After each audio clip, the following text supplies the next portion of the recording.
Ruslan KD went from selling drugs at the age of 11 to becoming a famous Christian YouTuber, and that's not even in the top 5 most crazy things about his life.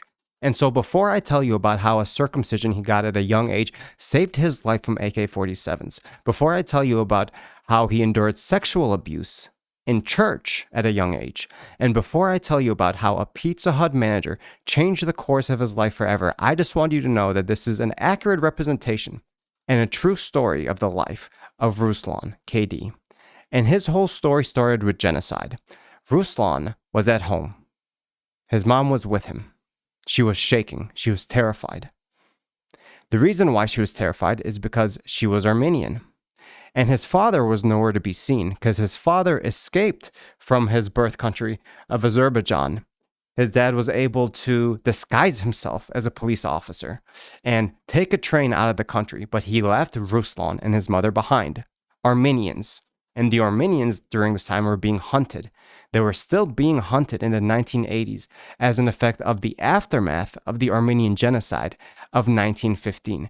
And eventually, his door burst open, and the officials stormed into his home. And his mother was absolutely terrified and shaking and screaming. And they said, "Hey, Ruslan's mom, aren't you guys Armenian?" And she said, no, we're not Armenian. She would say in Russian, we're Muslim. And they didn't believe her. And so Ruslan's mom had to do what no mother should ever have to do. And she went to her young son, Ruslan, and she pulled down his pants.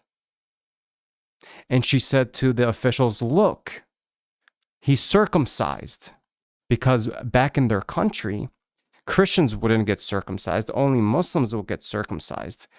And his circumcision would serve as evidence to the government officials of Azerbaijan that they weren't Armenian. The reason why, despite being Christian, Ruslan had a circumcision is because he suffered a severe UTI as a baby, and they had to perform an emergency circumcision on him. And it was the circumcision that ultimately saved his life. But why am I telling you the story? I'm telling you the story because after his life was saved, he and his mother finally immigrated to America in 1991 when he was 6 years old. And he recalls the story of entering a grocery store and looking around and seeing all of the colors and all of the fruits and all of the vegetables and thinking to himself, we finally made it. Because back at his home country in Azerbaijan, they were rationing food, and he remembers how his family, his mom and his dad and his grandparents would all share water from one tub. And they had a scarcity of food and a scarcity of water, but now he's in America. Paradise. Or so he thought. Because little did he know that he was about to encounter some demons. Because by the time he got to America, he joined the Armenian church.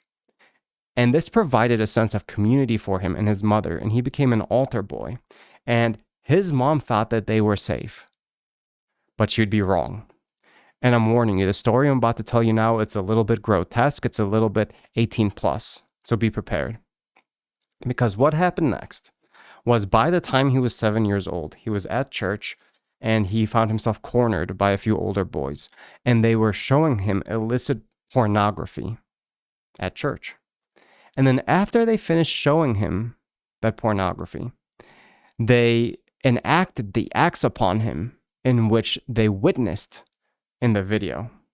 And when Ruslan spoke up about this as a kid, and he told the church officials about what happened to him, they kind of brushed it off, they put it under the rug, and the teenagers who performed this act on him made it look like it was Ruslan's fault, and that Ruslan forced himself upon them.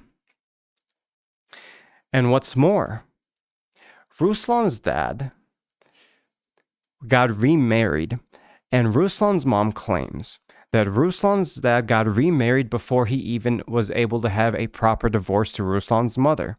And this sent his mom spiraling. Her life devolved into chaos, and she became an alcoholic, and she got involved with toxic men. And Ruslan at this point said, enough is enough. I can't do this anymore. He made his decision. that there is no God. And if there is a God, he doesn't love me. And so the altar boy was dead, and something new was coming up. And pain begot rage, and his rage needed a target. So by age 11, he started selling drugs, and he got arrested for breaking into someone's home, and he was trying to join gangs, and his life was completely going downhill. Because to him, as an 11-year-old, it was the good people at church that hurt him, and the bad people of the streets were at least people who, despite being bad, were honest, and they lived lives that he thought were frank. And it's hard to blame an 11-year-old for thinking this way, given what happened to him at that age. And because of his breaking into a home, he got arrested. And while he was arrested, they condemned him to doing community service. And so he had to do community service. And while he was doing community service, he met this woman named Cherie. And Cherie was the mother of his friend Steve. And she had recently herself become a very devout Christian after being in jail for a few years herself.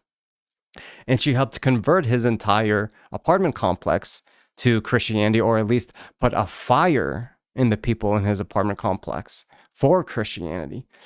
But he didn't take the bait. He didn't bite just yet. He said, I still remember all that stuff that happened to me. I'm not ready to make this jump. And he resisted. And fast forward, by the time he was a freshman in high school, he got involved with this girl. But the problem was that this girl that he got involved with was a Christian. And the only opportunities that he really had to see her was at church. And so he would go to church despite his atheism to see his girlfriend and to fornicate with her. And so he was going to church for all the wrong reasons. And eventually, he got his first job at this Pizza Hut. And he had this manager there. And his manager at Pizza Hut gave him a book called New Evidence That Demands a Verdict by Josh McDowell, rather. And he picked up this book and he started reading it, and he started reading Lee Strobel, and he was trying to figure out, using his logic, and based on the evidence that he had available to him, whether or not Jesus was real or not. And he resisted and he struggled, and it became harder and harder for him to deny that Christianity was the truth. And meanwhile, while he was doing all this, he was building a brand new identity. By the age of 8, he discovered hip hop and rap music. And he says that hip hop helped him learn English. And by the age of 10, he started freestyling with his friends in the San Diego projects. By the age of 12, he was doing open mics, and he was crushing the open mics. And for him, it was just a hobby, because Ruslan's real dream wasn't to become a rapper, but rather to become a basketball player. He wanted to join the NBA.